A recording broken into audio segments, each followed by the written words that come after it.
या राहुल गांधी बोट यात्रा निकालते हैं, राहुल गांधी का आरोप लगाते हैं, बोट यात्रा निकालते हैं। अब देखिए एक एक पार्टी वाइज पार्टी में आपको बताने जा रहा हूं और अपने दर्शकों को भी ये बताने जा रहा हूं, पार्टी वाइज पार्टी की महागठबंधन की जो ये अब तक की सबसे बड़ी हार बिहार में हुई है, तो उसके पीछे की वजह क्या है। आरजेडी से हम लोग शुरू करते हैं।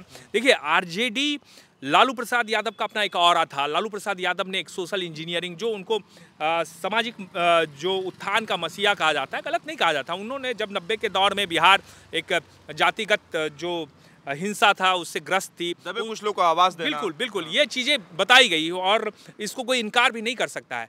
लेकिन लालू प्रसाद यादव की पार्टी आरजेडी बाद में किस तरीके से यादवों की पार्टी बन गई, इस पर भी गौर करने वाली बात होगी। और जातीय राजनीति की तरफ ज्यादा झुकाव हो गया। बिल्कुल। अब देखिए कि इस चुनाव में क्या हुआ कि तेजस्वी यादव जो है इस चुनाव से ठीक पहले तक A to Z का नारा दे रहे थे, A to Z की बात कर रहे थे, लेकिन जैसे ही राहुल गांधी की एंट्री हुई और उसके बाद राहुल गांधी लगातार जो है कह रहे, आप एक तो ये भी कह रहे हैं कि आप देखिए कि जो अपर कास्ट हैं, जो सवर्ण जाति के लोग हैं, वो दबे कुचलों को दबा रहे हैं, ये कर रहे हैं, वो कर रहे हैं। आप आज की तारीख में इस तरह के मुद्दों को लेकर राजनीति नहीं कर सकते हैं, क्योंकि ये सभी जानते हैं कि समान अवसर जो है लोगों को मिलना शुरू हुआ है। अभी भी बहुत जगह है, ये मैं नहीं कह रहा हूँ कि बिल्कुल खत्म हो गया है, लेकिन आप उसी को एक जो है सेंटर में रख के राजनीति नहीं कर सकते हैं। एक सवाल और मैं ऐड कर देता हूं कि आपको लगता है कि जो स्वर्ण वोटर भी महागठबंधन को वोट कर रहे थे, वो इस जातीय राजनीति के इतने वोकल होने के कारण बैकफुट पर आ गए? बिल्कुल। अब देखिए कि जब हम लोग ये वीडियो कर रहे हैं उस समय तेजस्वी यादव 10,000 वोटों से पीछे चल रहे हैं राघोपुर में। ये कोई सोच भी नहीं सकता। राघोपुर एक ऐसा सीट है, छपरा गढ़ माना जाता है आरजेडी का। तो मैं एक एक करके आपको बता रहा हूँ। देखिए आरजेडी के लिए सबसे जो बड़ी बात ये हो गई कि आरजेडी ने राजनीति, जो इस चुनाव से पहले जो तेजस्वी की राजनीति थी वो बिल्कुल सही ट्रैक पर जा रही थी, लेकिन जैसे जैसे ये चुनाव आगे बढ़ा वो ट्रैक से उतरते चले गए। अब देखिए तेजस्वी यादव ने जिस तरीके से वोकल होकर, जो एक तरह से उनके भाषणों में आप देखिए, उनके जो रोजगार का मसला एक बड़ा मसला है, लेकिन आपको साथ साथ ये भी ख्याल रखना होगा कि आप किसको पीछे छोड़ रहे हैं। अभी हम लोग थोड़ी देर पहले एक वीडियो हमने डाला भी है, दर्शक उसको देख भी रहे हैं। आप तेजस्वी की सभाओं में देखिए कि आप अगर ढंग से उसको देखेंगे, थोड़ा एनालिसिस करेंगे, तो उनकी सभाओं में महिलाओं की भीड़ ना के बराबर कम है, ना के बराबर रहती थी।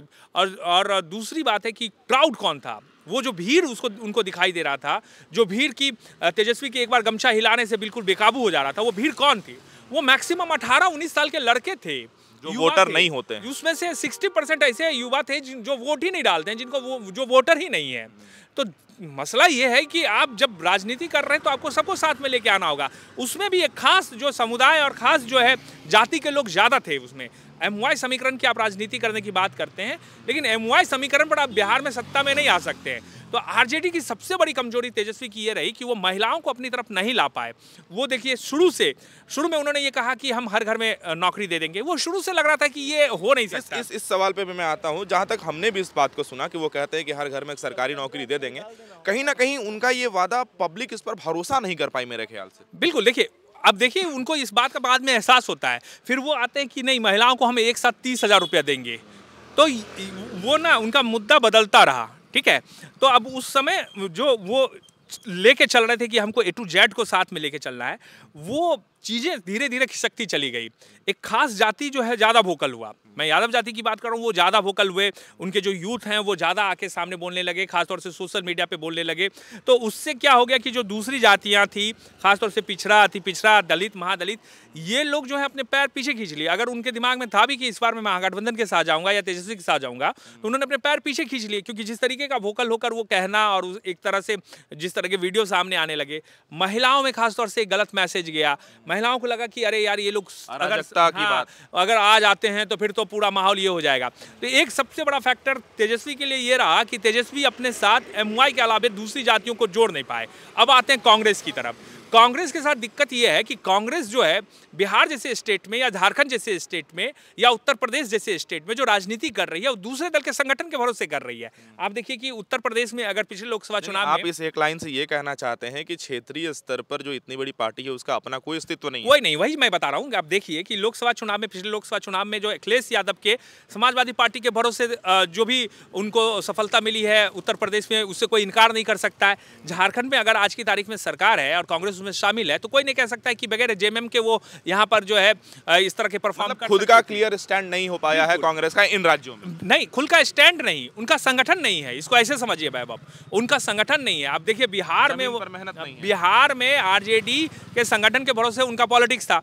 राहुल गांधी जो है वोट यात्रा निकाल रहे हैं, लेकिन उनके नेता कहाँ से आ रहे हैं? उनके नेता मध्य प्रदेश से आ रहे हैं, उनके नेता उत्तर प्रदेश से आ रहे हैं, उनके नेता ये आ रहे हैं। अब मान लीजिए वाराणसी से अजय राय आ रहे हैं, उनके साथ 20 गाड़ियों का काफिला आ रहा है, वो वोट यात्रा में शामिल हो रहा है भीड़ दिखाने के लिए।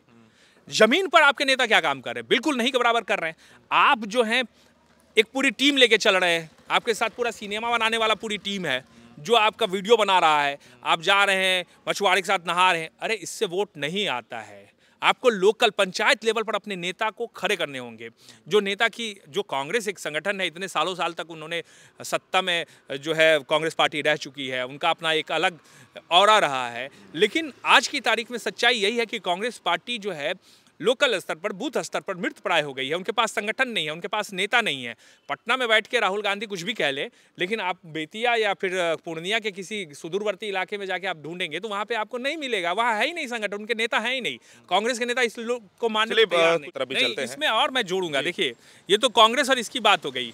अब देखिए मुकेश सहनी को वो लेके आए, मल्लाहों को उन्होंने अपने साथ जोड़ा, लेकिन वो ये भूल गए कि जो मल्लाह जो जाति है उनकी अदावत किससे रही है। आप बिहार के इतिहास में अब जब जाएंगे, जब भी वहाँ पे बिहार में दंगा हुए हैं या जो भी इस तरह के हुए हैं, उसमें एक सेंटर में वो जाती रही है। ठीक है, अब उसके लिए आपको देखना होगा। तो क्या जब आप पप्पू यादव जैसे लोगों को लेके चल रहे हैं, पप्पू यादव को आपने क्या क्या लीडरशिप दे दिया, पप्पू यादव हेलीकॉप्टर से घूम रहे हैं, स्टार प्रचारक बनाए हैं। वो क्या बोल रहे हैं? वो बोल रहे हैं कि ये भगवान के बाप की भी औकात नहीं है वहां से जीतने की, सॉरी भगवान का भी औकात नहीं है वहां से जितना ही है जीतने की। आप एक चीज बताइए, आप जो बोल रहे हैं ये किसी के सेंटिमेंट को हर्ट नहीं कर सकता है? कर सकता है, बिल्कुल कर सकता है। एक बड़ी धार्मिक भावना को आहत कर रहा है। आहत कर सकता है कि नहीं कर सकता है? आपने क्या किया? मैं कांग्रेस को बोल रहा हूँ, आपने क्या किया? आपने कन्हैया कुमार जैसे नेताओं को साइड किया, पप्पू यादव को आपने पीछे से फ्रंट पे दे दिया। पप्पू यादव कैंपेनिंग का पूरा भार संभाले हुए हैं और मतलब कोई रिफ्रेशमेंट नहीं, कोई यूथ को कोई आगे बढ़ करके शनाब बोल रहे हैं, अनाप शनाप कहे जा रहे हैं और उनको लग रहा है कि जनता हमारे पीछे पागल है। अरे भैया, जनता कैसे पागल हो जाएगी आपके पीछे? आपके अनाप शनाप बोलने से हो जाएगी? नहीं होगी ना, आपको ग्राउंड पे तो दिखाना पड़ेगा ना। तो ये चीजें कांग्रेस को डैमेज वहां पे किया है। एक तो महिला वोटर, दूसरा जो साइलेंट वोटर ने मतलब नैया पार कर दिया। बिल्कुल। अब आते हैं जनसुराज पे, the Prashant Kishor term, the Prashant Kishor politics. क्या हुआ राजेश का? एक सीट भी बढ़त सुबह से हम सुबह से नहीं मैं कंप्लीट कर ले रहा हूँ, सुबह से हम बैठ करके देख रहे हैं, एक सीट पर भी बढ़त नहीं दिखी उनकी। हालांकि बाद में 2 सीटों पर वो 300-400 वोट से आगे थे। किस तरीके से देखते हैं प्रशांत किशोर की इस पूरी पॉलिटिक्स और इस पॉलिटिक्स के रिजल्ट को? मैं तो शुरू से बोल रहा था कि भैया जनसुराज तो कोई फैक्टर है ही नहीं बिहार में। लोग मेरी बात को मान भी नहीं रहे थे, लोग बोल रहे थे कि इनको कुछ समझ में नहीं है। राजनीति स्टार्टअप नहीं है, सबसे पहले इस चीज को समझिए। राजनीति जो है, और बिहार जैसे स्टेट में तो बिल्कुल ही नहीं है। बिहार जैसे स्टेट में इसलिए नहीं है कि बिहार में बच्चा राजनीति को समझता है, पॉलिटिकल समझ वहाँ के लोगों की बहुत हाई है। ऐसे में आप स्टार्टअप टाइप से राजनीति करेंगे। दूसरी सबसे बड़ी वजह, जब आप बिहार जैसे स्टेट में राजनीति करते हैं, आपको जमीन पे रहना पड़ता है। आपकी बात भाषा, आपकी बोलचाल, आपके हाव भाव वो बहुत मैटर करता है। आप प्रशांत किशोर की एरोगेंसी देखिए, वो एरोगेंसी उनकी दिखती थी। नीतीश कुमार को लेके जिस तरीके से वो बोल रहे थे, नीतीश कुमार को लेके, आप नीतीश कुमार को लेके बोल रहे हैं तो आपको ये सोचना होगा कि जो व्यक्ति 20 साल से सत्ता में है, एटलीस्ट रेस्पेक्ट तो आपको देनी होगी ना। आप पलायन बहुत बड़ी समस्या है बिहार आप एक सिरे से नकार नहीं सकते हैं। पलायन बहुत बड़ी समस्या है बिहार की। लेकिन पलायन जो है ऐसा नहीं है कि उसके लिए नीतीश कुमार ही सिर्फ जिम्मेदार है।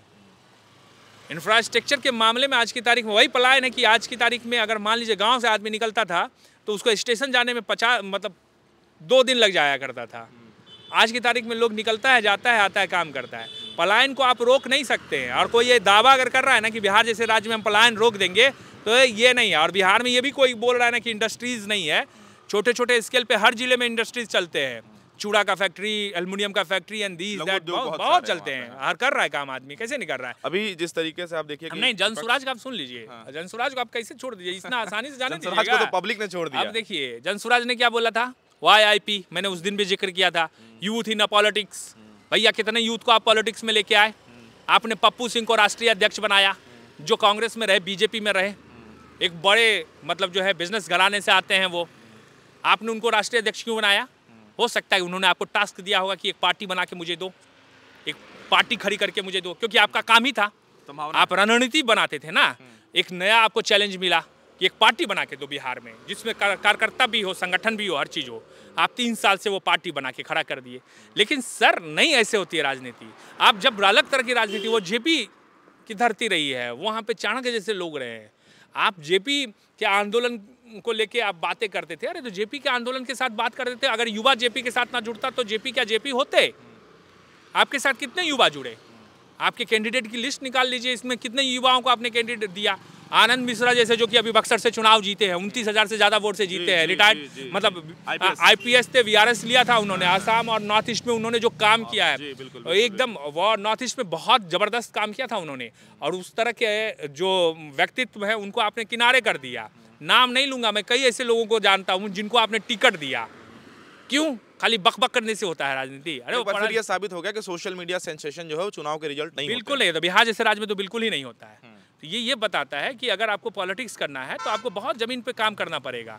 पासवान ने भी एक शानदार प्रदर्शन किया है इस चुनाव में, तकरीबन 19 से 20 सीटें जो है उनको आती हुई दिख रही है, लीड वो बढ़ाए हुए हैं। उनको फायदा ऐसा है, इसको ऐसे समझिए, 2020 में वो अकेले लड़े थे चुनाव, तो क्या हुआ था ये सभी जानते हैं। अकेले उनकी हैसियत बिहार में वही है जो 2020 में थी। अभी सबके साथ मिलके लड़े हैं तो उनका स्ट्राइक रेट रहेगा अच्छा। मतलब नीतीश कुमार के हाथ में अगर नाव है तो सबकी नैया पार हो जाएगी बिहार में। बिल्कुल, चलिए खवैया हैं।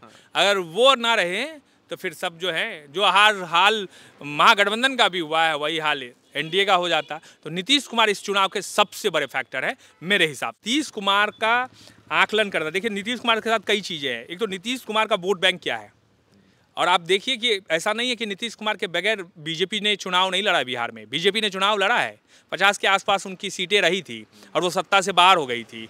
तो नीतीश कुमार आज की तारीख में कुंजी है बिहार की सत्ता का। जेडीयू जो है कुंजी है, ये जिसके साथ रहेगा सत्ता का ताला उसी कुंजी से खुलेगा। आप देखिए महागठबंधन के साथ जाने के बाद महागठबंधन की सरकार बनती है। इसके पीछे की वजह है, आप समझिए कि नीतीश कुमार ने एक ऐसा वोट बैंक तैयार किया है जिसमें सभी जाति के लोग हैं। और उनका जो ये महादलित का फार्मूला है, जो उन्होंने दलितों का एक समूह को लेकर जो पूरा बनाया है, अलग अलग जो समूह है उनको जोड़कर एक महादलित वोट बैंक उन्होंने खड़ा किया है, उनका भरोसा आज की तारीख में है। दूसरा, बिहार में जो डेवलपमेंट के काम हुए हैं उसको आप इनकार नहीं कर सकते, नकार नहीं कर सकते। बिजली, पानी, सड़क, ये जो तमाम सुविधाएं वहाँ पे दी गई है। बाहर के जो दूसरे स्टेट के जो पत्रकार अभी आए थे, उन्होंने बिहार की तस्वीर देखी, उन्हें भरोसा नहीं हो रहा था कि अरे ये यही बिहार है। उन्हें लग रहा था 10 बजे रात में कैसे महिलाएं सड़क पे चल रही है, रात में जो है गांव कस्बा का दुकान कैसे खुला हुआ है। बिजली, इस बात से बिल्कुल इनकार नहीं किया सकता है कि बिहार का इंफ्रास्ट्रक्चर, बिहार की पूरी तरीके से जो आज की डेट में जो बदलाव आप कहेंगे बिहार में, वो नीतीश कुमार उसका बिल्कुल देखिए ये है। दूसरा, महिलाओं को लेकर जो नीतीश कुमार ने काम किया है, 2005 मुझे याद है, मैंने 2005 का भी चुनाव कवर किया था। 2005 के चुनाव के बाद नीतीश कुमार ने एक तरह से मुहिम चलाया था महिलाओं के लिए। जो बच्चियां स्कूल नहीं जाती थी उनको स्कूल लाने के लिए उन्होंने साइकिल योजना, उनको बैग देना, उनको ड्रेसेस देना, स्कूल को सही करना, भ्रष्टाचार के खिलाफ जो उन्होंने महिलाओं के लिए उसके बाद किया, फिर आरक्षण देना, उसके बाद जिस तरीके से महिलाओं के लिए उन्होंने शराबबंदी जैसे जो है फैसला बिहार के लिए लिया, तो ये तमाम चीज़ें जो है नीतीश कुमार के साथ जुड़ती चली गई। आज की तारीख में जो महिलाएं 2005 में साइकिल से स्कूल जाती थी, वो आज की तारीख में वो शादीशुदा है, लेकिन उनको ये याद है कि नीतीश कुमार ने उनके लिए क्या किया है। तो महिलाओं का एक अलग तरह का सिंपैथी नीतीश कुमार को लेके है। दूसरा सबसे बड़ा नीतीश कुमार के लिए ये हुआ, जो नीतीश कुमार को लेके जो ये लोग बातें करने लगे, पागल हो गए हैं, उनका दिमाग काम नहीं कर रहा है, देखिए कैसा कर रहे हैं, क्या बोल रहे हैं, क्या नहीं कर रहे हैं, को शारीरिक संतुलन नहीं है। लेकिन ये लोग ये भूल गए कि नीतीश कुमार ने बिहार के लिए क्या किया। आज भले नीतीश कुमार इस अवस्था में है, लेकिन ये भी ध्यान रखना होता कि यही नीतीश कुमार हैं जो रेल मिनिस्टर थे और एक बार जो है रेल एक्सीडेंट हुआ था और उन्होंने इस्तीफा जो है पद से इस्तीफा दे दिया था। पार्लियामेंट का पुराना उनका भाषण सब उठा के देख लीजिए। तो लोग जो 90 के जो हैं युवा, जो आज की तारीख में बिहार के 40 वर्ष वाले लोग हैं, उनको पता है नीतीश कुमार ने क्या किया है। और उसी का नतीजा है कि एक तरह से रिटर्न गिफ्ट दिया है जेडीयू को बिहार के लोगों ने। उनको पता है कि 2029 में शायद नीतीश कुमार चुनाव ना लड़े, शायद उनकी अवस्था चुनाव लड़ने के लायक ना रहे क्योंकि वो बीमार है। सही बात है, क्योंकि पार्टिकुलरली अगर हम राज्य देखें बीजेपी और जेडीयू को अलग अलग करके, तो जिस तरीके के स्टार प्रचारक और जिस तरीके की फाइनेंशियल कंडीशन बीजेपी की मजबूत स्थिति है, उस तरीके की जदयू की हालांकि उस मुकाबले नहीं है। इसके बावजूद आज पिछले चुनाव के मुकाबले इस चुनाव में जदयू ने बीजेपी को लगभग टक्कर दे दिया। कोई इफवट नहीं है, बिहार में बीजेपी नीतीश कुमार के भरोसे है। अगर 90-95 सीट आ रही है ना जेडीयू बीजेपी की, तो बीजेपी के बड़े नेता भी इस बात को मानेंगे कि 90-95 नीतीश कुमार की वजह से आ रहा है। अगर बीजेपी को हिम्मत है तो अकेले चुनाव लड़के बिहार में देख ले, उनको 50-55 सीट ना आए। नीतीश कुमार, मैं फिर वही कह रहा हूँ कि नीतीश कुमार का अपना वोट बैंक और नीतीश कुमार का अपना जो शासन चलाने का तरीका है, वो दोनों का कॉम्बिनेशन जो है उन्होंने नीतीश कुमार को एक अलग तरह का नेता वहाँ बना दिया है और उसका फायदा बीजेपी को मिलता है जब भी वो जेडीयू के साथ अलायंस करके चुनाव लड़ती है।